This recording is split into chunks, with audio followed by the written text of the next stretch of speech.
Well, here's Colin Fraser and Jordan Nolan. And Jordan, don't go away. Calder, 19 months old. Yes. And your wife? My wife, Carly, the little warrior, Calder. Let's talk about this first. In the conference final, you had to rush home because Calder was seriously ill, and he recovered nicely. Look at him. He's just beautiful. So Calder's good, and you got a Stanley Cup. Could life be any better tonight? That's it. I mean, we got a little scared, but it's all good now, and now he gets to share it with us, and it's extra special that way. What are you thinking, Carly? It's just amazing, just taking it all in.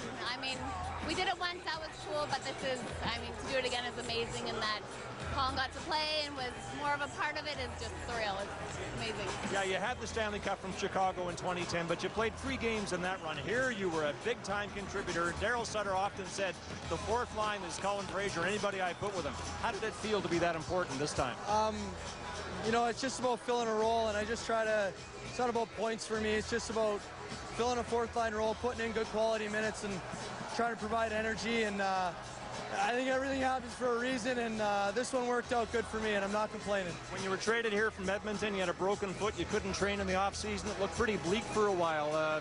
In light of all of that, how big does this win seem? Oh, man, I mean, yeah, I mean, winning with Chicago is nice, but to play is even better, and I didn't know what was going to happen or where I was going to be, or I was damaged goods, but here we are a year later, and I'm looking at a Stanley Cup, and it's the ultimate goal, and what more can I ask for?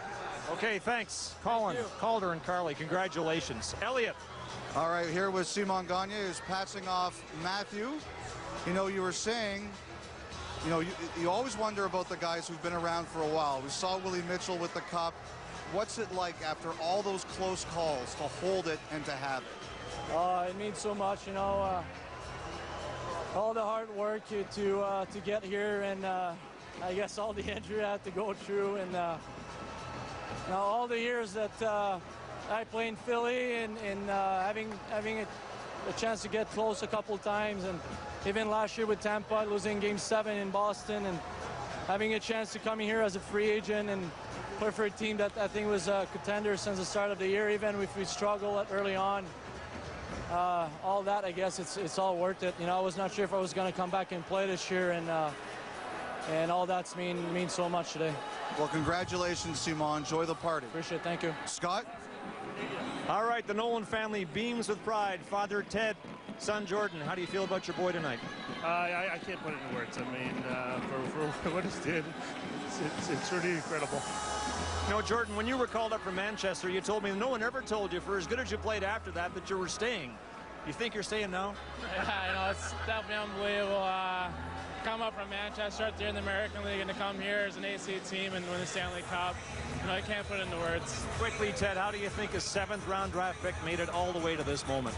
Well, you know what? I don't really think Jordan was really a 7th-round pick. It just he made some choices when he was 18, 19 years old and started working on his game instead of just relying on his natural ability. He put a lot of work in the summertime, and he developed. And I have to give the Kings a lot of credit. I mean, Mike Futa drafted him when maybe Dean didn't think so, and then Dean watched him in the minors. He didn't play very well. And all of a sudden, to keep sticking with him, and here it is today, raising the Stanley Cup. It's incredible. Right. Congratulations to both of you. Yeah, thank you. Ron.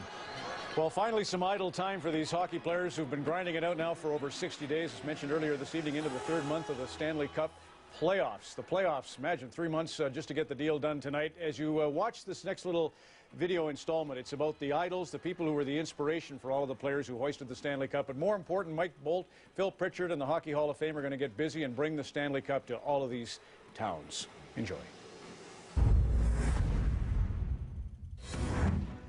Hi, my name is Jonathan Bernier from Laval, Quebec. My favorite player growing up was Marty Brodeur. I'm Dustin Brown from Ithaca, New York, and my favorite player growing up was Wayne Gretzky. I'm Jeff Carter from London, Ontario. My favorite player growing up was Doug Gilmour. Hi, I'm Kyle Clifford from Ayr, Ontario. My favorite player growing up was Mark Messier. Hi, I'm Drew Doughty from London, Ontario, and my favorite player growing up was Wayne Gretzky. Hi, I'm Davis Drewski from Hudson, Wisconsin, and my favorite player growing up was Mark Tenorti. I'm Colin Fraser, born in Salmon Arm, British Columbia. My favorite player growing up was Trevor Linden. I'm Simon Gagne from Quebec City. My favorite player growing up was Joe Sakic. Hi, my name is Matt Green. I'm from Grand Ledge, Michigan. My favorite player growing up was Bob Rouse. I'm Dwight King from Meadow Lake, Saskatchewan. My favorite player growing up was Peter Forsberg. My name is Andrzej Kopitar. I'm from Jesenice, Slovenia, and my favorite player growing up was Sergei Fedorov. Hi, I'm Trevor Lewis from Salt Lake City, Utah, and my favorite player growing up was Steve Yzerman. Hi, I'm Andrei Loktionov. I'm from Russia, Voskresensk. My favorite player, Igor Larionov. My name is Alec Martinez from Rochester, Michigan. My favorite hockey player growing up was Nicholas Lidstrom. Hi, Willie Mitchell from Port McNeill, British Columbia. My two favorite hockey players growing up were Jeremy Roenick and Cam Neely. Hi, I'm Jordan Nolan from Garden River, Ontario, and my favorite player growing up was Steve Yzerman. Hi, I'm Dustin Penner from Winkler, Manitoba, and my favorite player growing up was Mario Lemieux. I'm Jonathan Quick.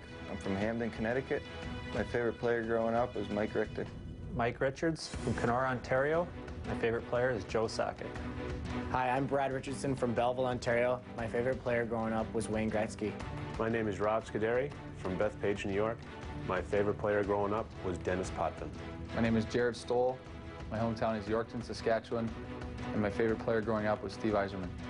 I'm Slava Voinov from Russia, Chelyabinsk. My favorite player, Sergei Zubov. Hi there, I'm Kevin Westgarth from Amherstburg, Ontario. Growing up, my favorite player was Cam Neely. Hi, I'm Justin Williams from Cobourg, Ontario. My favorite hockey player growing up was Wayne Gretzky. Jamie Compon, Thunder Bay, Ontario. Bobby Orr was my favorite player growing up. Bernie Nichols, Halliburton, Ontario. My favorite player was Brian Trottier. Hi, my name is Bill Ranford. My hometown is New Westminster, British Columbia, and my favorite player growing up was Ken Dryden. My name is John Stevens. My hometown growing up was Turkey Point, Ontario, and my favorite player was Bobby Orr. Hi, I'm Daryl Sutter. My hometown is Viking, Alberta, Canada. My favorite player growing up was Bobby Hull. Just a joyous cavalcade, hitching themselves to something much bigger than the Stanley Cup. Our coverage continues in a moment.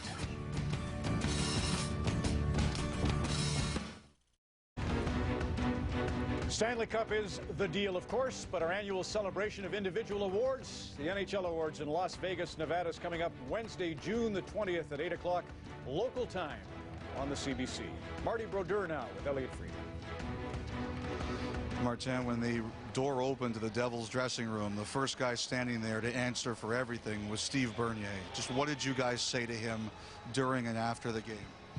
Well, I mean, I didn't see him during the game, but after the game, you know, he was in the, dressing room there, so I went up to him and, I said, I'm sure he feels really bad, but at the end of the day, we're all trying to do our job, and him is playing physical. Regardless if it was a good call or a bad call, it's something that really affected the game today. And, he's been playing that way all year long, and it was to our benefit. And this time around, we got the worst of it. But, I think we're behind him. What are you going to do? We've worked really hard all year, and it came down to that to really put a little bump that we couldn't get past. Just as a group, what kinds of things did you guys say to each other after it was over? You know what? We had a great year. We had a lot of fun. It's difficult, there's no doubt. It's hard to say anything to the guys, especially guys that never won. Because, the opportunity doesn't come a lot, and this was a great opportunity for us, and we failed to win it. But we have to be, I am really proud, and I'm sure the organization, the coaching staff is really proud of what we were able to accomplish, especially what we went through last season. We're not making the playoffs. This was a tremendous season for everybody, tremendous playoff run, and we're definitely disappointed, but on the other side, we're happy of what we accomplished. We looked it up. There hasn't been a goalie to win the Stanley Cup at age 40 since 1968. You came 2 wins away from doing it. There's no way you can retire playing this well, can you? Yeah, you know what? It's been great, and I had a great season, and I'm planning on coming back again. I mean, summer we'll say a lot, but I had so much fun, and the goodbyes or the handshakes that I give today, I don't think it'll be the last ones. Thanks very much, Martin. Thank you. Ron? And here's Scott Oak with lucky Luc Robitaille, Elliott. Luke, how did the release of 45 years of pent-up frustration sound to you tonight? It's absolutely incredible. You know, that's the one thing about when I got behind the scene, to realize how many fans were waiting for it. You know, I just couldn't believe it, and it's an amazing feeling. I mean, you know, the LA Kings is on the Stanley Cup. It's amazing. You, more than anybody else in the front office, can appreciate what this cup means to everybody who's toiled in the organization over the years, in management, the almost 600 players. Just put it into words if you can. I don't know if I could put it into words, but it's been a lot of pain, you know, and you know, we've always felt like, you know, we're kind of behind everything, and now we get right in the forefront with everyone else, and you know, this is a very proud moment for this organization, for this city and this ownership group. I mean, there's been a lot of pain the last 15 years for this group, and to see them with a cup today is incredible. Been a lot of key decisions made in the last 5 or 6 years here to get to this moment. Yeah. What was the most important one, do you think? Well, patience. You know, there's a lot of patience from our ownership group to stick with the plan. We stuck with the plan. You know, we had a good base with Kopitar, Brown, and Quick. But then, you know, we got Doughty and we got all those young guys coming up. And, you know, Dean made some great moves along the way. But we were patient. And you got to be patient if you want to have success. And, you know, it's certainly paying off. It's incredible now. Thanks, Luke. Congratulations. All right, thanks a lot, man. All right, thanks. All right, there's a 9th-round draft pick who went on to win the Calder Trophy. He believed in himself. We only have about 50 seconds, so I do want to thank our technical production staff. 9 months on this journey was tremendous. Daryl Sutter, I was blessed to watch all the Sutter boys play. Brian, maybe the highest compete level. Brent, maybe the most talent, but this guy was the guy in Red Deer with Roddy Pym and Kelly Kissio and Bruce Small, 130 points a year. But he was drafted 11th round. He was devastated. So he started his pro career in Japan.